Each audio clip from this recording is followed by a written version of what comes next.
கனியில ஏறிய சுளையும் குற்றல் கலையில ஏறிய சாரும் பனிமலர் ஏறிய தேகம் நன்கு காய்ச்சிய பாகில ஏறிய சுவையும் நனிப்பசு பொழியும் பாலும் தென்னை நல்கிய குளிரில நீரும் இனியன என்பேன் என் தமிழை உயிரென்பேன்.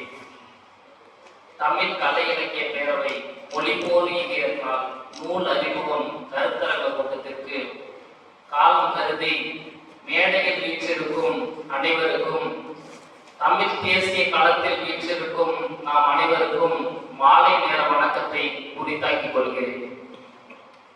மொழி என்பது நம் சிந்தனையின் ஆடை.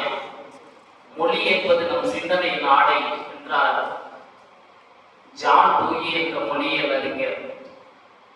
நம் மொழிதான், நாம் பேசுகின்ற மொழிதான் நமக்கான அடையாளம். அந்த ஆடையை இந்தி என்னும் நாய் அது கழித்து குதிர நினைக்கும் போதெல்லாம் தமிழர்கள் மொழி உணர்வும் இனமான உணர்வும் பெறுகிறார்கள். அப்படி 1937-38 இந்தியை கட்டாய மொழி பாடமாக அரசு பள்ளிகளில் அறிவித்தார் அன்றைய முதல்வர் ராஜாஜி. பலத்த எதிர்ப்பு எழுந்தது.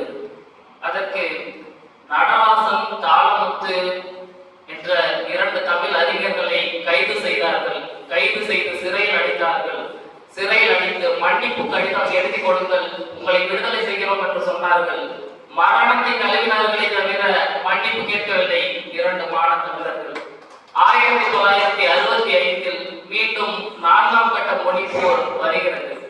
இந்தி மட்டும்தான் அலுவலக மொழியாக இருக்க வேண்டும், மற்ற ஏனைய மொழிகள் எதிலும் கணக்கில் எடுத்துக் கொள்ளப்படாது என்ற நிலை வருகிறது. இந்த நிலையில் தான் தமிழ்நாட்டில் மிகப்பெரிய மொழி போர் வெடிக்கிறது. கீழப்பலூர் சின்னசாமி என்ற தமிழர் தமிழ் வாழட்டும் இந்தி ஒழியட்டும் என்று சொல்லி திருச்சி தொடர்வண்டி நிலையத்தில் காலை 4:30 மணிக்கு தீ வைத்து எரித்துக் கொண்டார் தன் உடலை. கீழப்பலூர் சின்னசாமி இறந்து செய்து கேட்டு கோடம்பாக்கம் சிவலிங்கம் கீழப்பலூர் சின்னசாமி இறந்ததுக்கு ஒரு 10 பேராவது துணையாக இருந்தால்தான் இந்தி என்ற நாய் ஒழியும் என்று சொல்லி கோடம்பாக்கம் சிவலிங்கம் தன் உயிரை மாய்த்துக் கொண்டார். கோடம்பாக்கம் சிவலிங்கத்தை அவருடைய உடலை கொண்டு சென்று போய் பார்த்த விருகம்பாக்கம் அரங்கநாதன் அதை தொடர்ந்து தன் உயிரை மாய்த்துக் கொண்டார். கீரனூர் முத்து விஷமருந்தி தன் உயிரை மாய்த்துக் கொண்டார். சத்தியமங்கலம் முத்து தீக்குளித்து தன் உயிரை மாய்த்துக் கொண்டார். மாணவர் அண்ணாமலை பல்கலைக்கழகம் சிதம்பரம் கல்லூரியினுடைய மாணவர் நேராக போலீஸ் வந்து அவருடைய நெஞ்சில் துப்பாக்கியை வைக்கிறார்கள். உன்னை கொன்று விடுவோம், போய்விடு என்கிறார்கள். இந்த துப்பாக்கி குண்டுக்கு நான் பயப்பட தயாராக இல்லை, வேண்டும் என்றால் சுட்டுக் கொள் என்கிறார். எனவே அவரை சுட்டு வீழ்த்துகிறார்கள். முதலாக துப்பாக்கி சூட்டுக்கு பழிவாங்கிய இந்தி பழிவாங்கிய முதல் உயிர் ராசேந்திரன் தான்.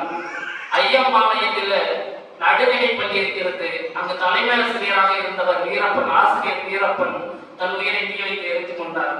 விராலிமலை சண்முகம் அவர் நஞ்சுண்டு இறந்து போனார். பீலமேடு தண்டபாணி அவரும் நஞ்சுண்டு தன் உயிரை மாய்த்துக் கொண்டார். மயிலாடுதுறை சாரங்கபாணி அவரும் தன் உயிரை கல்லூரி வளாகத்திலே ஏபிசி கல்லூரி மயிலாடுதுறையில் இருக்கிறது, அங்கே தன் உயிரை மண்ணனை ஊற்றி எரித்துக் கொண்டார். இப்படி நமக்கு மட்டும்தான் தன் இனத்தை, என் இனம் தமிழினம் என்று சொல்லுகிற உரிமை உலகத்திலேயே நமக்கு மட்டும்தான் இல்லாமல் போயிடுது. இந்த மொழிப்போர் நடக்கும் போது பெரியார் என்ன சொன்னார்? போலீஸ் கையில துப்பாக்கி இருக்கு, சுட்டு வீழ்த்த வேண்டியதானே.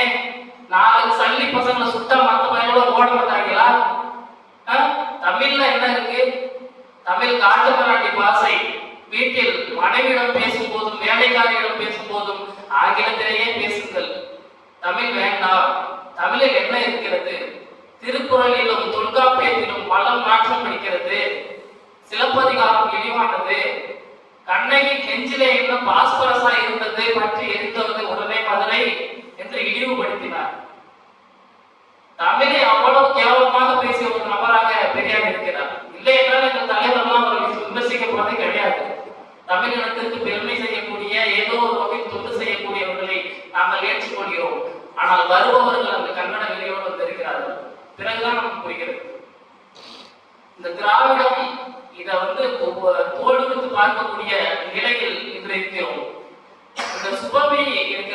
திராவிடர் கழக தமிழர் இயக்க பேரவையினுடைய தலைவர்.